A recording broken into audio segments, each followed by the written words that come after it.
बिस्मिल्लाहिर्रहमानिर्रहीम। अस्सलाम वालेकुम नाज़रीन इकराम, मैं हूं मखदूम शाहबुद्दीन और आप देख रहे हैं मेरा फेसबुक और यूट्यूब चैनल। उम्मीद करता हूं आप सब लोग बखैर आफियत होंगे और जहां भी होंगे अपने अहले खाना समेत खुश भी होंगे और महफूज भी। नाज़रीन इकराम, आज 28 फरवरी 2025 जुम्मे के दिन सुप्रीम कोर्ट ऑफ पाकिस्तान से दो बड़ी और तहलका खेज खबरें हैं। एक जानिब तो अभी ये कौम आईनी बेंच के समरात से मुस्तफीद हो रही थी और आईनी बेंच जो है वो पाकिस्तान के अंदर जो नाम नेहाद इंसाफ अब वो देने के लिए आए हैं, वो इंसाफ की फराहमी जारी रखे हुए था। तो अब मुबारक हो आप सबको, सुप्रीम कोर्ट ऑफ पाकिस्तान से बड़ी ब्रेकिंग न्यूज आई है और सुप्रीम कोर्ट में आईनी बेंच प्रो मैक्स जो है वो आ चुका है।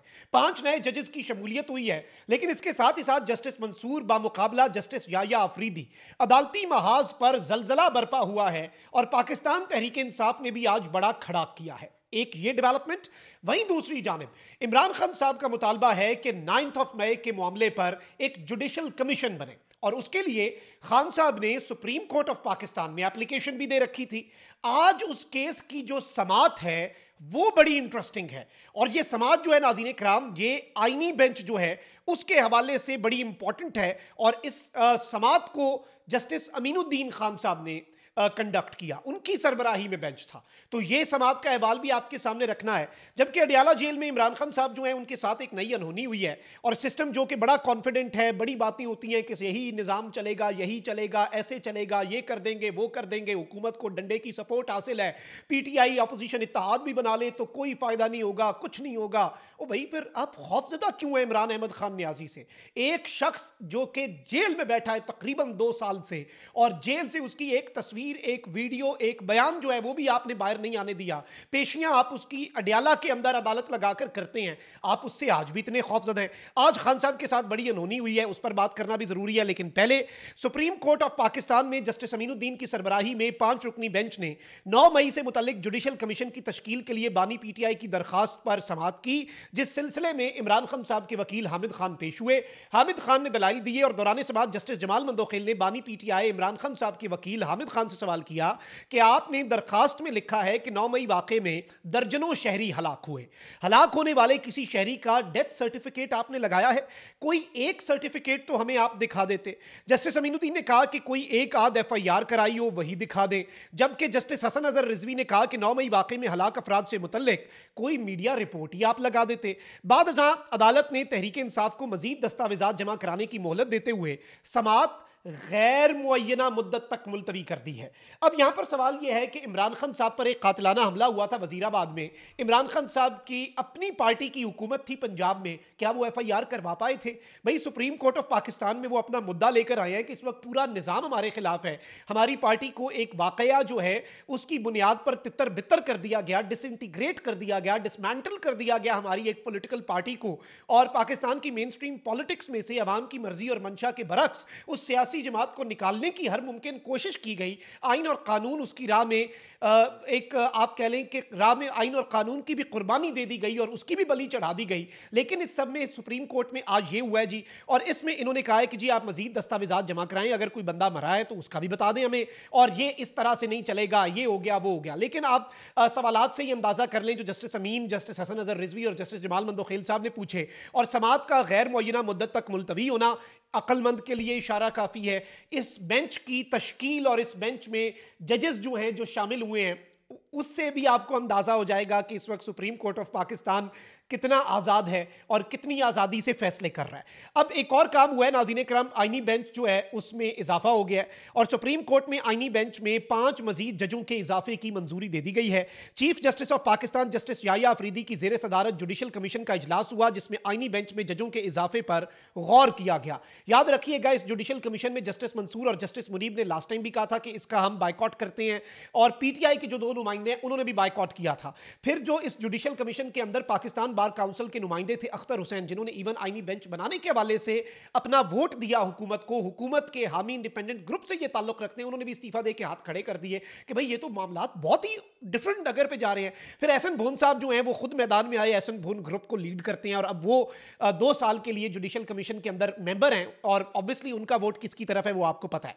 अब जुडिशल कमीशन का इजलास हुआ और जुडिशल कमीशन ने सुप्रीम कोर्ट में आईनी बेंच में मजीद 5 जजों के इजाफे की मंजूरी दे दी। Justice Hashim Kakar, justice Aamir Farooq, justice Shakeel Ahmed, justice Ishtiaq Ibrahim और जस्टिस सलाउद्दीन पन्होर को आईनी बेंच में शामिल किया गया। आईनी बेंच में खैबर पख्तूनख्वा से 2, बलूचिस्तान, सिंध और इस्लामाबाद से एक एक जज को शामिल किया गया। मजीद 5 जजेस के इजाफे से सुप्रीम कोर्ट के आईनी बेंच के जजेस की तादाद बढ़कर 13 हो गई है। यानी कि एक जानिब तो सुप्रीम कोर्ट में आप देख लें कोई सीनियर जज आईनी बेंच में डाला गया नहीं, वो सारे जज जो नए लाए गए हैं और जस्टिस आमिर फारूक साहब की शमूलियत से ही अंदाजा कर लें कि आईनी बेंच को कितने 4 चांद लगेंगे। मतलब आईनी बेंच अब नहीं रहा, ये आईनी बेंच प्रो मैक्स है। ये अब आईनी बेंच मजीद हर गुजरते दिन ये साबित करेगा कि ये आईनी बेंच क्यों बनाया गया, क्यों इसे एग्जेक्टिव और मुक्तदरा की हिमायत हासिल थी, क्यों ये कहा जाता था कि ये आईनी बेंच बनाने के लिए जो आईनी तरमीम की गई वो अगर सियासी जमातों ने इत्तफाक ना किया तो ब्रूट फोर्स के जरिए बाय हुक एंड क्रुक जैसे मर्जी दुनिया इधर से उधर हो जाए वो आईनी तरमीम जो है वो की जाएगी। ये बेंच अब मजीद इसमें खिदमात अपनी सरंजाम देगा।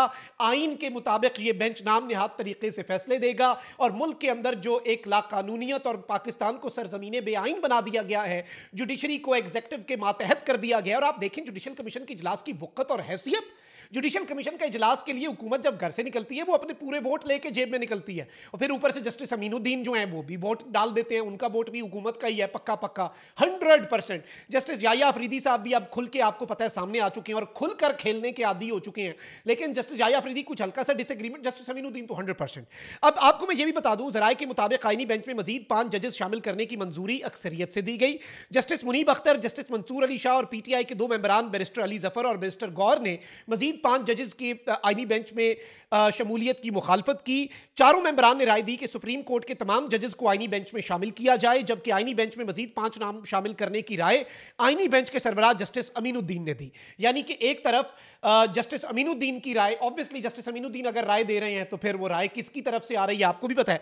ज़राए ने बताया कि पीटीआई ने आईनी बेंच में जजेस शामिल करने के लिए तरीक़ाकार तय करने का मुतालबा किया और कहा कि आईनी बेंच में कौन से जजेस हों ये इख्तियार सरबराह आईनी बेंच के पास नहीं होना चाहिए। यानी कि आईनी बेंच का जो सरबराह आपने जस्टिस अमीन को बनाया है उसके ऊपर भी आपको सवालात कि भाई कौन आएगा कौन नहीं आएगा, कोई निजाम होता है, कोई सिस्टम होता है, वन मैन शो तो नहीं होता। लेकिन आज एक मरतबा फिर अदालती जंग फैली है। जस्टिस मंसूर अली शाह बामुकाबला जस्टिस याया अफरीदी, ये एक वाज़े तफरीक जो है ये हमें नजर आई है। इसके साथ ही साथ निज़ाम जो है वो अब खुलकर खेल रहा है और निज़ाम ने खुलकर खेलना है क्योंकि निज़ाम ने ये सारा जो जाल है ये बिछाया ही इसलिए था। बेशक इसकी राह में पाकिस्तान तहरीक इंसाफ को क्रश करने की राह में आइन जो है उसका चेहरा मसक कर दिया गया। ये आइन अब 26वीं आईनी तरमीम के बाद वो आइन रहा ही नहीं जो आइन बनाया गया था, क्योंकि इसमें जुडिशल इंडिपेंडेंस दीवाने का ख्वाब बन चुकी है, वो एग्जेक्टिव के मातहत आ चुकी है जुडिशरी। तो जुडिशरी का तो इंस्टीट्यूशन इन वन वे और अनदर आप कह लें कि खत्म हो चुका है। मतलब जज का तबादला कर लिया इस्लामाबाद हाई कोर्ट से उठा के बलूचिस्तान फेंक दो, बलूचिस्तान वाले को उठा के लाहौर फेंक दो।